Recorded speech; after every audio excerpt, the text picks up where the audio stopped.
Hundreds of Iraqis returned home Thursday on an Iraqi Airways flight from Belarus, where thousands of migrants have camped on the Polish border for weeks hoping to enter the EU. It was the first repatriation flight of migrants, many of them fleeing war and poverty-racked Middle Eastern countries, since the Poland-Belarus border crisis began.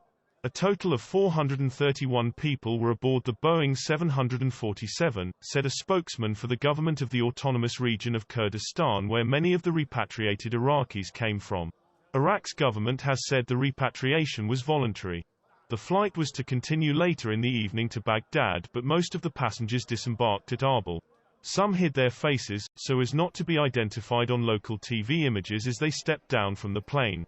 The smile of one woman, however, was clear as she entered the terminal carrying an infant. Many of the children and adults wore thick winter coats and hoods, images from a regional Kurdish TV station showed. Some carried their belongings in backpacks or plastic bags. Inside the terminal, blue-suited workers administered COVID tests to the arrivals. The situation on the border created a standoff between the European Union and US on one side and Belarus and its ally Russia on the other, with the migrants stuck in the middle and living in freezing temperatures. At least 11 have lost their lives at the border.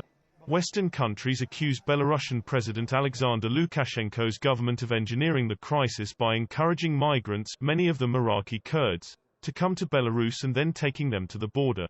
The EU alleges this is revenge for sanctions imposed last year after a heavy crackdown on the opposition. Lukashenko's spokeswoman Natalia Eismont said on Thursday that there were about 7,000 migrants in the country, with about 2,000 in dire conditions on the border.